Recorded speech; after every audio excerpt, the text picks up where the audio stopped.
The student home में आप सभी का स्वागत है। आज से हम लोग परफेक्शन IAS का करंट अफेयर्स पढ़ेंगे। इस किताब की खास बात यह है कि इसमें नेशनल और बिहार लेवल दोनों का ही विस्तृत जानकारी दिया जाता है, जो हमारे BPSC एग्ज़ाम के लिए बहुत ज़रूरी हो सकता है। तो हम लोग इसको पढ़ेंगे। इसमें टोटल 18 चैप्टर्स दिए हुए हैं, जिसको हम लोग बारी बारी से पढ़ेंगे। ठीक है, तो हम लोग शुरू करते हैं। पहला चैप्टर बिहार विशेष, जिसमें हम लोग को पहला टॉपिक दिया हुआ है मैंगनीज जल संदूषण। एक अध्ययन से पता चला है कि बिहार के गंगा क्षेत्र में कैंसर के बढ़ते मामलों के लिए पानी में मैंगनीज का महत्वपूर्ण संदूषण एक जिम्मेदार कारक है। मैंगनीज पृथ्वी पर सबसे प्रचुर मात्रा में उपलब्ध धातु है, जो ऑक्साइड, कार्बोनेट, सिलिकेट के रूप में पाई जाती है। मैंगनीज एक आवश्यक तत्व है जो अल्प मात्रा में मानव स्वास्थ्य के लिए आवश्यक है, लेकिन जल में इसकी अत्यधिक मात्रा गंभीर स्वास्थ्य जोखिम पैदा कर सकती है। नाइजीरिया, बांग्लादेश, चीन, ग्रीस, जापान, अन्य देशों में भूजल में मैग्नीशियम के उच्च स्तर की वैश्विक घटनाएं दर्ज की गई है। दूसरा है अंतर्राष्ट्रीय बौद्ध परिसंघ पद्मसंभव के जीवन और विरासत पर नालंदा बिहार में 2 दिवसीय सम्मेलन का आयोजन करेगा। दूसरे बुद्ध के रूप में माने जाने वाले गुरु पद्मसंभव को गुरु रिनपोछे भी कहा जाता है। इनका दूसरा नाम क्या है? गुरु रिनपोछे। बौद्ध धर्म के दूसरे गुरु हैं। वे हिमालय के प्रसिद्ध ऋषि थे, जो प्राचीन भारत में 8वीं शताब्दी में रहते थे। इनका संबंध किस काल से है? 8वीं शताब्दी से।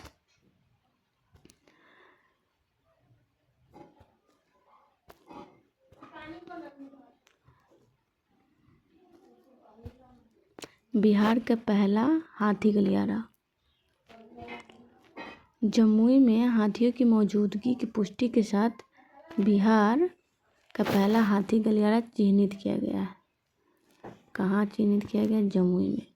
बिहार के जमुई में वन्यजीव संरक्षण की दिशा में वन एवं पर्यावरण विभाग द्वारा की गई पहल से बिहार ने एक बड़ी उपलब्धि हासिल की है। एक सर्वे की रिपोर्ट के मुताबिक हाथियों के झुंड का मूवमेंट मुख्य रूप से गड्ढी चरका पत्थर, इसको ध्यान रख सकते हैं, गड्ढी चरका पत्थर बटिया मधुवा के बीच रहता है, उपबीट है। इस गलियारे की सांकेतिक लंबाई 46 किलोमीटर है।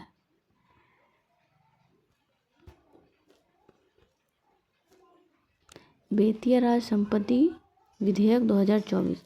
बेतिया राज संपत्ति विधेयक 2024 से संबंधित राजपत्र के प्रकाशन के साथ ही बिहार सरकार को बेतिया राज की चल अचल संपत्ति पर कानूनी अधिकार मिल गया है। 2024 से संबंधित राजपत्र के प्रकाशन के साथ ही बिहार सरकार को बेतिया राज की चल अचल संपत्ति पर कानूनी अधिकार मिल गया है। बेतिया राज की संपत्ति पर बिहार सरकार का कानूनी अधिकार है। 26 नवंबर को यह विधेयक विधानमंडल के दोनों सदनों में पारित हो गया। इसे राजस्व एवं भूमि सुधार मंत्री डॉक्टर दिलीप कुमार जायसवाल ने प्रस्तावित किया, पेश किया है। डॉक्टर दिलीप कुमार जायसवाल ने। मंत्री कौन है ये? राजस्व एवं भूमि सुधार मंत्री है ये, याद रख सकते हैं। राजस्व एवं भूमि सुधार मंत्री डॉक्टर दिलीप कुमार जायसवाल। गजट प्रकाशन के बाद बेतिया राज्य की 15,221 एकड़ जमीन का स्वामित्व राज्य सरकार को मिल गया है। पश्चिम चंपारण में राज्य की 66% से अधिक भूमि तथा पूर्वी चंपारण में 60% से अधिक भूमि पर अतिक्रमण है। बेतिया राज्य की सीतामढ़ी, सारण, सिवान, गोपालगंज और पटना जिले में 15,215 एकड़ जमीन है। श्रीलंका के राष्ट्रपति का महाबोधि मंदिर में पूजा। श्रीलंका के राष्ट्रपति अनुराग कुमार दिसनायके। श्रीलंका के राष्ट्रपति कौन है? अनुराग कुमार दिसनायके। महाबोधि मंदिर में भगवान बुद्ध की पूजा अर्चना की। श्रीलंका के प्रधानमंत्री ने अपनी पहली विदेश यात्रा के लिए भारत को चुना है ताकि उन्हें भगवान बुद्ध की पूजा करने का अवसर मिले।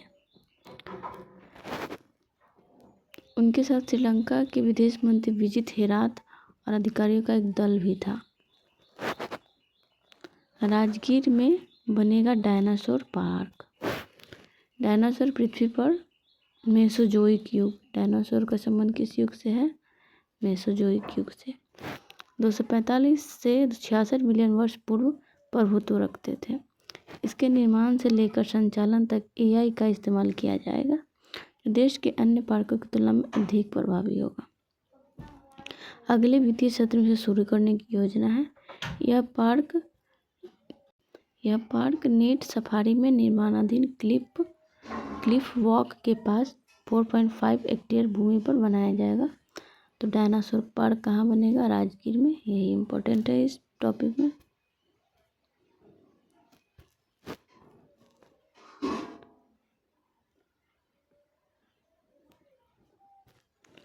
अरुणीश चावला। केंद्र सरकार ने वरिष्ठ नौकरशाह अरुणीश चावला को नियुक्त किया राजस्व सचिव के पद पर। बिहार कैडर के 1992 के बैच के IAS अधिकारी चावला फार्मास्यूटिकल सचिव है। संजय मल्होत्रा के RBI गवर्नर नियुक्त होने के बाद से यह पद रिक्त था। तो राजस्व सचिव कौन बने हैं? अरुणीश चावला। विनय कुमार बिहार के नए DGP बने। बिहार के नए DGP कौन है? विनय कुमार।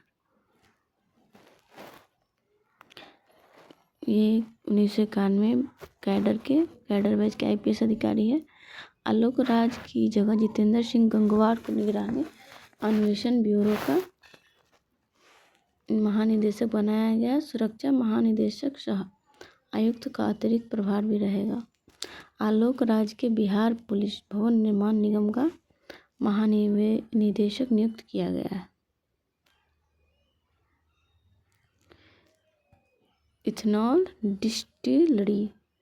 बिहार में 47 परियोजनाओं को नई डिस्टिलरी स्थापित करने या मौजूदा डिस्टिलरी के विस्तार के लिए बैंक ऋण पर ब्याज सब्सिडी के लिए सैद्धांतिक मंजूरी दी गई है।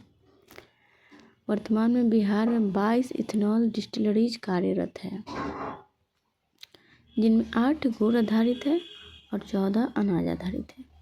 वाल्मीकि टाइगर रिजर्व देश के सभी टाइगर रिजर्वों में आग की घटनाओं के मामले में तीसरे स्थान पर है। देश में तीसरे स्थान पर सबसे ज़्यादा आग लगती है वाल्मीकि टाइगर रिजर्व में। 2023 के अनुसार देश के सभी 52 बाघ अभयारण्यों में आग की घटनाओं के आंकड़ों में वाल्मीकि टाइगर रिजर्व तीसरे स्थान पर है। तो इससे हमको ये भी पता चलता है कि भारत में कितने बाघ अभयारण्य हैं, तो 52। इससे पहले ये शीर्ष 10 में नहीं था। फायर सीजन 2023-24 में BTR में आग की 1470 घटनाएं हुई हैं। मधुमेह रोधी दवा। ब्रह्मयोनी पहाड़ियों में मधुमेह रोधी दवा की खोज हुई है। ब्रह्मयोनी पहाड़ी कहाँ है? आपको पता हो तो आप कमेंट कर सकते हैं। वैसे तो इसमें बता ही दिया जाएगा। शोधकर्ताओं ने गया में है। गया में जिम्नेमा नामक कई औषधीय पौधों की पहचान की है। इस पौधे का नाम क्या है? ये इम्पोर्टेंट है, जिम्नेमा। सिल्वेस्टर, एक और देख लेते हैं। सिल्वेस्ट्रे, जिसे आमतौर पर गुड़मार के नाम से जाना जाता है, सबसे महत्वपूर्ण खोजों में से एक है। इसके अलावा सिल्वेस्ट्रे की भी खोज की गई है। इसे और किस नाम से जाना था? गुड़मार। गुड़ मतलब मीठा, मार मतलब ख़त्म करने वाला, मतलब मिठास को ख़त्म करने वाला। सबसे महत्वपूर्ण खोजों में से एक है। अपने मधुमेह रोधी गुणों के लिए प्रसिद्ध गुड़मार का उपयोग पहले ही वैज्ञानिक तथा औद्योगिक अनुसंधान परिषद CSIR, उसका फुल फॉर्म है, द्वारा मधुमेह रोधी दवा BGR-34 विकसित करने में किया जा चुका है। इसका पहले भी प्रयोग किया जा चुका है। किस दवा बनाने में? BGR-34 दवा बनाने। इस दवा को किसने बनाया है? CSIR ने। ब्रह्मयोनी पहाड़ी बिहार के गया जिले में स्थित है। ब्रह्मयोनी पहाड़ी।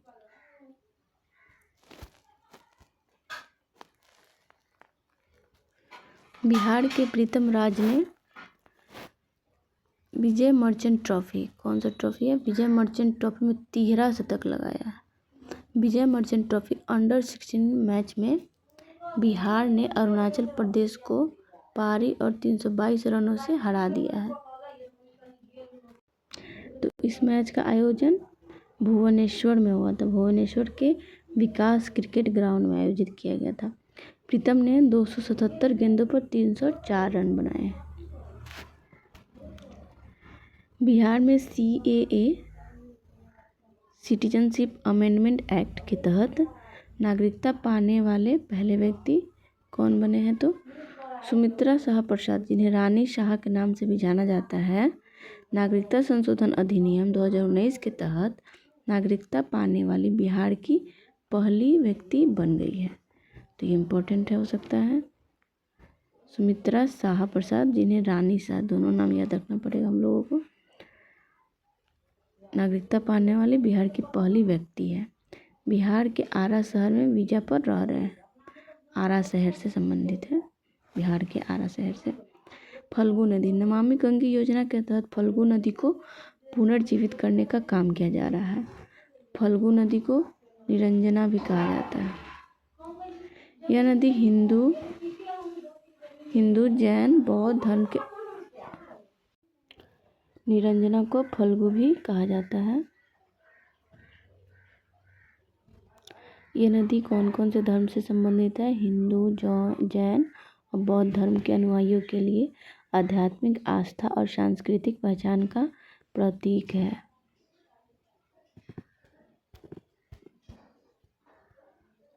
यह नदी झारखंड के चतरा से निकलती है, ये ज़्यादा इम्पोर्टेंट है। यह नदी कहाँ से निकलती है? झारखंड के चतरा से निकलती है। बिहार के गया से होकर बहती है।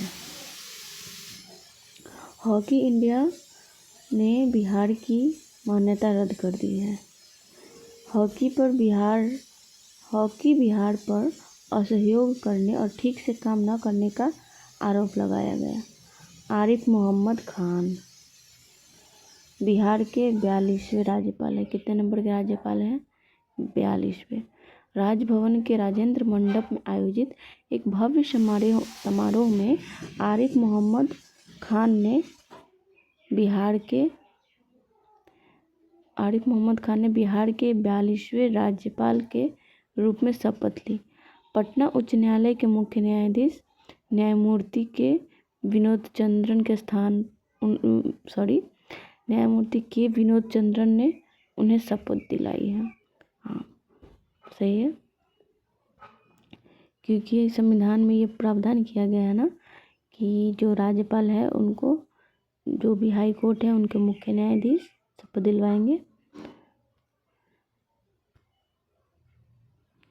अंडर-14 राष्ट्रीय school rugby championship. Pataliputra sport complex में अंडर-14 राष्ट्रीय स्कूल रग्बी चैंपियनशिप में लड़के और लड़कियों दोनों वर्गों में चैंपियन बन गया है। ओके, पाटलिपुत्र स्पोर्ट कॉम्प्लेक्स में अंडर-14 राष्ट्रीय स्कूल रग्बी चैंपियनशिप में लड़के और लड़कियों दोनों वर्गों में चैंपियन बन गया है। बिहार की बालिका टीम ने फाइनल में किसे हराया है? उड़ीसा को। और ट्रॉफी जीती बिहार की बालक टीम ने महाराष्ट्र को हराया।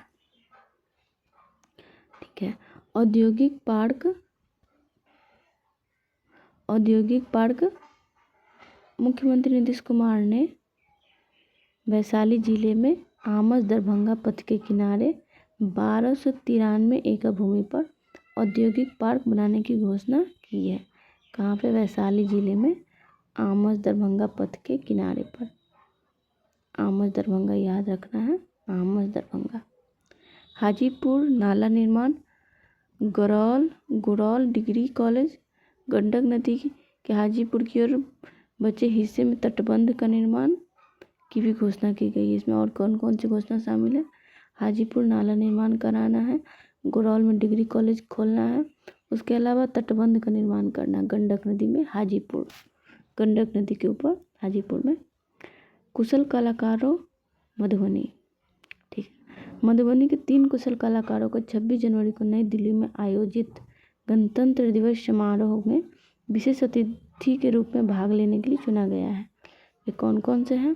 पद्मश्री सुभद्रा देवी, पंडौल की पेपर मैसी कला में कुशल कलाकार पंडौल के हैं, पेपर मैसी कला से संबंधित हैं कलाकार, सलेमपुर गांव से संबंधित है ये सुभद्रा देवी, ठीक है। पद्मश्री शांति देवी, इनका संबंध मिथिला पेंटिंग से है, जो कि लहरियागंज की है, और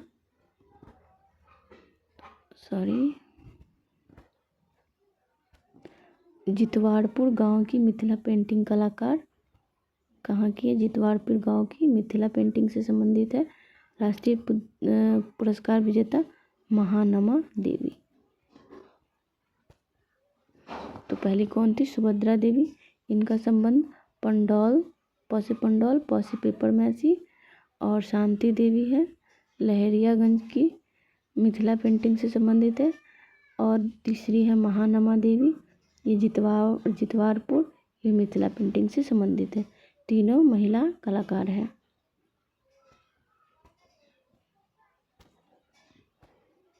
प्रथम घड़ियाल अभयारण्य, बिहार का पहला घड़ियाल अभयारण्य गोपालगंज के गंडक में बनेगा। तो कहाँ बनेगा? गोपालगंज के गंडक में बनेगा। राज्य का पहला पर्यटन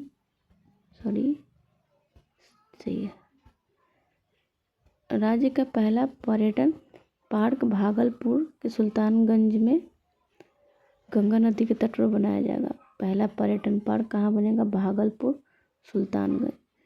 डिस्ट्रिक्ट के साथ साथ शहर का भी नाम याद रखना है, क्योंकि बीपीएससी में डिस्ट्रिक्ट और शहर दोनों पूछा जाता है। हम अभयारण्य बनने से लुप्त प्राय जलीय प्रजाति घड़ियाल का संरक्षण एवं संवर्धन हो सकेगा। घड़ियाल को अंतर्राष्ट्रीय प्रकृति संरक्षण संघ की लुप्त प्राय प्रजातियों की लाल सूची में शामिल किया गया है। तो घड़ियाल का IUCN कैटेगरी क्या है? लुप्त प्राय है। विभाग के एक मोटे अनुमान के अनुसार गंडक में घड़ियालों की संख्या 1200 से 1500 है। ये पॉइंट हमारे लिए इम्पोर्टेंट है, और कहाँ बन रहा है वो इम्पोर्टेंट है।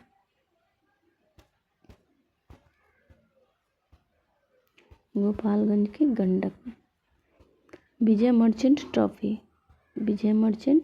क्रिकेट ट्रॉफी, बिहार ने त्रिपुरा को हराकर Vijay Merchant trophy plate group cricket प्रतियोगिता जीत ली। Mohit Kumar player of the match रहे। बिहार के कप्तान प्रीतम राज थे। विजय मर्चेंट ट्रॉफी बिहार जीता है और त्रिपुरा को हराया है।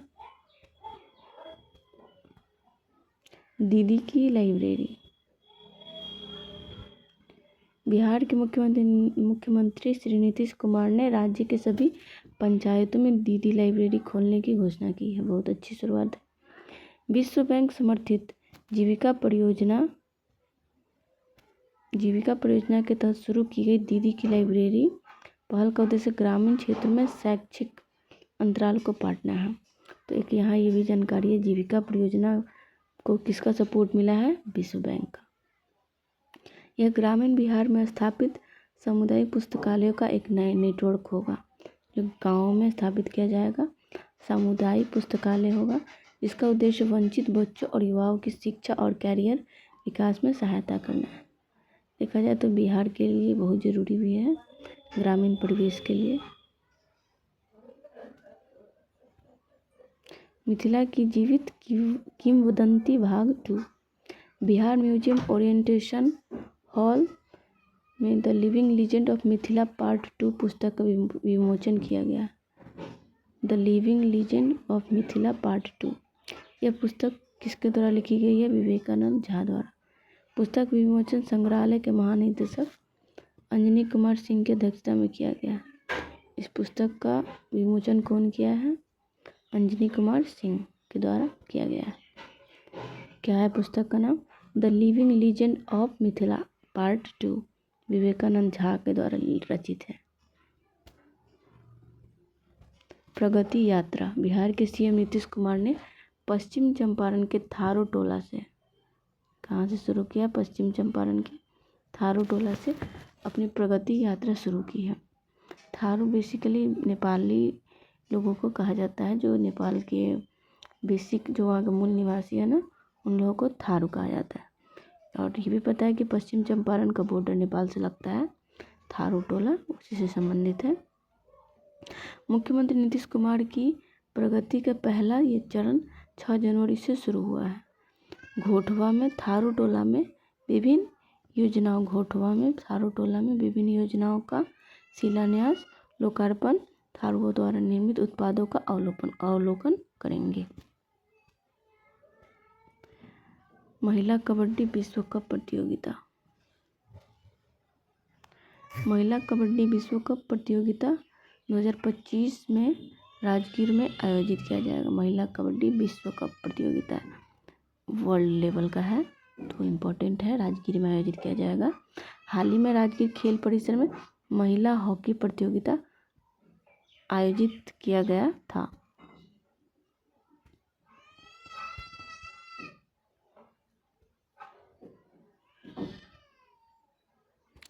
मार्च 2025 में होने वाली प्रतियोगिता में 14 देशों के खिलाड़ी भाग लेंगे। इसमें कितने देश के खिलाड़ी भाग लेंगे? 14 देशों के।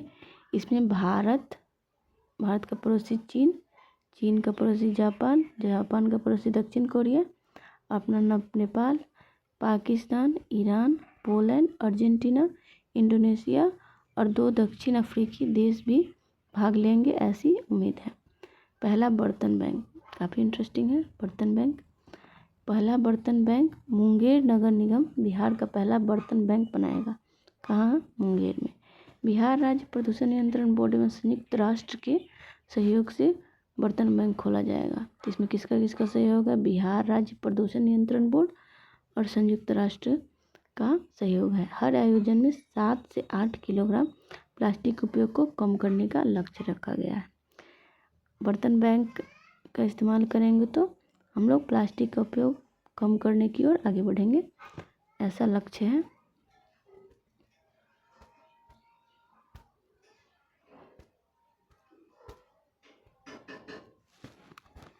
सदन में सुशील मोदी। राज्यपाल आरिफ मोहम्मद खान ने पूर्व मंत्री संजय पासवान द्वारा लिखित पुस्तक सदन में सुशील मोदी, पुस्तक का नाम है सदन में सुशील मोदी। इसके लिखने वाले लेखक है पूर्व मंत्री संजय पासवान। पुस्तक में सुशील मोदी की संक्षिप्त जीवनी और सदन में उनके भाषण शामिल है, उनकी जीवनी पर आधारित है। प्रतीशी नंदी, फिल्म निर्माता, लेखक, पत्रकार और कवि प्रतीशी नंदी का 73 वर्ष की आयु में दिल का दौरा पड़ने से निधन हो गया। उनका जन्म बिहार के भागलपुर में हुआ था। प्रतीश नंदी एक प्रसिद्ध मीडिया व्यक्तित्व थे। इनका व्यक्तित्व कैसा था? फिल्म निर्माता थे, लेखक, पत्रकार, कवि भी थे। बहुमुखी व्यक्तित्व है इनका।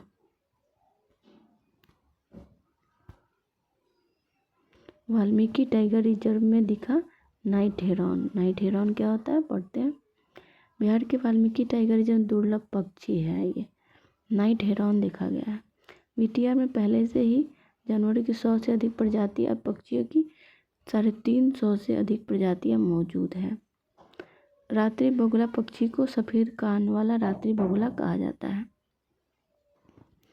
अपने सफ़ेद कानों और विशेषताओं के कारण रात्रि बगुला को मायावी पक्षी भी कहा जाता है। इनका सफ़ेद कान की विशेषता के कारण, उनका कुछ और विशेषता के कारण मायावी पक्षी भी कहा जाता है। और 2000 में इसे लुप्तप्राय पक्षियों की श्रेणी में शामिल किया गया था। लुप्तप्राय कैटेगरी में, IUCN लिस्ट में। बिहार सरकार ने ई-ऑफिस प्रणाली की घोषणा की है। प्रशासनिक दक्षता को बढ़ाने के लिए बिहार सरकार ने ई-ऑफिस प्रणाली लागू करने की घोषणा की है। ई-ऑफिस का उद्देश्य सरकारी प्रक्रियाओं में पारदर्शिता, दक्षता, गति सुनिश्चित करना। इसके तहत सभी कार्मिकों का तकनीकी प्रशिक्षण अनिवार्य किया जाएगा ताकि वे नई प्रणाली को समझ सके और उसको प्रभावी ढंग से उपयोग कर सके। नक्सलियों द्वारा लगाए गए 4 आईईडी। औरंगाबाद जिले में पुलिस और कोबरा टीम ने छक्करबंदा जंगल के दोमुहान बंदरवा पहाड़ियों के बीच नक्सलियों द्वारा लगाए गए 4 आईईडी बम बरामद किए। टीम ने नक्सली ठिकाने से एक कार्बाइन, मैगजीन, कोडेक्स वायर भी जब्त किए हैं। बरामद आईईडी का वजन 3 से 4 किलोग्राम है। तो आईईडी कहाँ से मिला है? औरंगाबाद से मिला है। ठीक है, तो फिर नेक्स्ट चैप्टर को कंप्लीट करेंगे। Thank you for watching.